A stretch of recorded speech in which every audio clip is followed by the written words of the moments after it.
Hey y'all. So today I want to share with you 3 hard truths about what it takes to be a forest fairy and what it takes to live in the magic all the time. What I mean by living in the magic all the time is this deep felt sense that all is right with the world and this deep trust in the universe. And I have found that we can cultivate this sense of magic and flow by cultivating intimacy and connection and a deep sense of belonging in our lives. So it's really, for me, it's been about cultivating the relationship qualities that I really want, and also just creating the life I want. Anyway, that's a whole other video about what it takes to live in the magic. But today I want to talk about these 3 hard truths of what happens when you're living and the reality of living in this magic all the time. So the first hard truth is that it's not comfortable. It's actually actively uncomfortable to be vulnerable and to really lean into what we truly want in this life. So I put out this Forest Fairy Training School and Forest Fairy Festival. I put this out several months ago now, and it still feels vulnerable that I'm offering this to the world. This is the most personal and deepest way that I've invited people to work with me before and to create an event.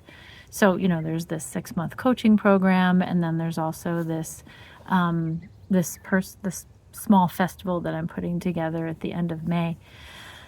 And putting both of these things out in the world was a real vulnerability risk for me of is it going to work? How's it going to be received?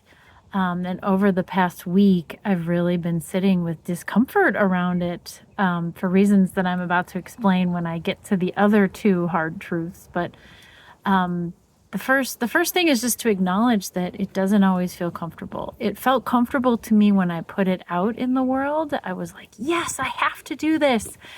And now I'm kind of like, what did I do? This is too vulnerable. And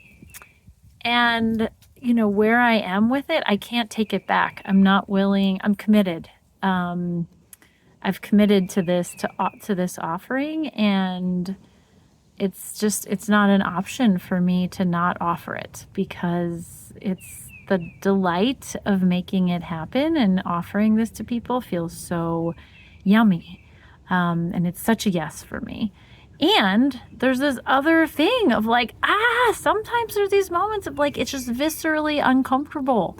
A friend of mine worked with me on this over the weekend, and we identified that it's really my inner child that probably has some feelings that is why I'm feeling so uncomfortable about this right now. I think as a kid, I was always the bossy one. I was always making things up, games up for people to do, which mostly the other kids appreciated and loved. But sometimes I got criticized for being too bossy. And I think I'm having a contraction around that right now, where it's I've put myself out here and maybe I'm being too bossy. Maybe I'm asking for too much. Maybe I'm being too forceful with my vision.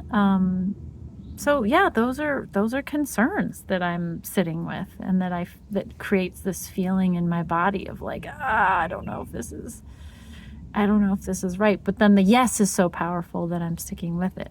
So that's the first hard truth of it's not always fucking comfortable. That's just the truth of how it is. Second hard truth is that some people are going to dislike you. And the more we put stuff out in the world, I had an experience last night at a faculty call where I related an experience that I'd had where I was being quite provocative and asking for something that I wanted. And it triggered several other people in the call. And it really didn't feel good to me that they didn't like what I was saying and that it was triggering for them. And I didn't really get a chance to explain myself.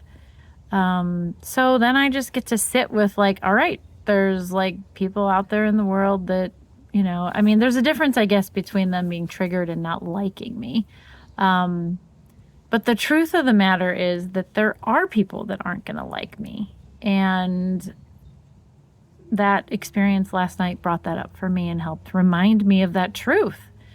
And that's one of the costs, I think, of living in the magic, is just knowing that it's gonna rub some people the wrong way. Oh, here's another good example. When I was in Mexico, there was this guy who wears his headphones around the beach, and he shows up. I saw him in the evening over at Playa del Mor in Zipolite, and he wears his headphones and he just dances and dances and dances, and it's amazing to watch him. He is ecstatic in this practice. And my friend Brad shared with me that he triggers some people, that this dancer guy triggers some people. Brad, I guess, had heard that from others. So, here's this guy dancing his heart out on the beach, and people don't like him. People have a visceral effect to it. His actions have a visceral effect on other people. So anyway, there's a couple examples. Some people won't like you or will dislike you. And yeah, that's one of the hard truths. And then the last one is that people will say no. Some people will say no. And that's really what's coming up for me right now with Forest Fairy, both training school and Forest Fairy Festival, that I've had at least 7 people over the last couple weeks come to me, and they were people who were originally excited about the project and that now are just like, no, I don't want to do it, or I don't want to participate.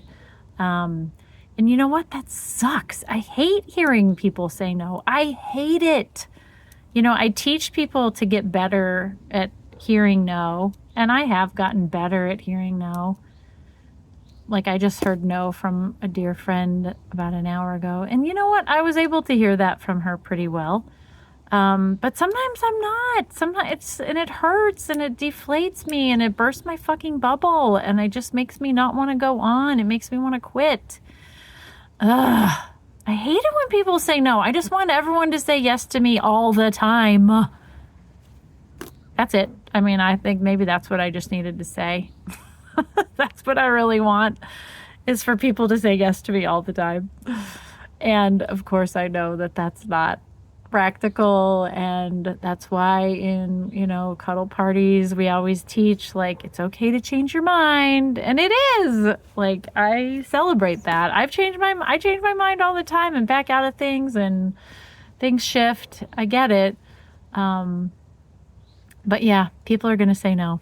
So those are my 3 hard truths today, and I hope that hearing this in some way is helpful for you. It's helpful for me to just say it and own the crankiness and the whininess. You know how I feel? I just feel like I want to whine about all of those 3 things, because it's just like, maybe I'm going to make another video about that, about how the answer to all of these things is some really good quality whining. Like, I don't like it when people say no to me. And I don't like it when people don't like me, because I just want everybody to like me all the time. And I also don't like that it's so uncomfortable, because I just want it to be fucking easy. Yeah, that's my whining.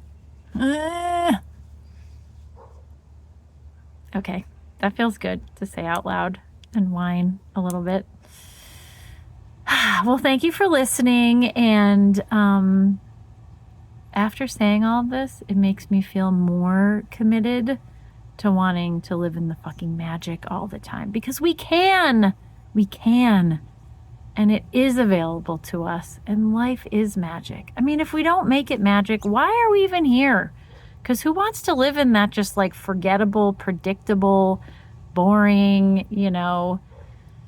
everyday life? Like, yeah, we need some of that in order to just stay grounded and stay present with ourselves. But like, let's get wild. Let's get feral, naughty, and magical. That's what my next video is going to be about the 3 qualities of forest fairies. Thanks for listening, y'all. And here's your reminder to take that next little step in your life to live in the magic all the time.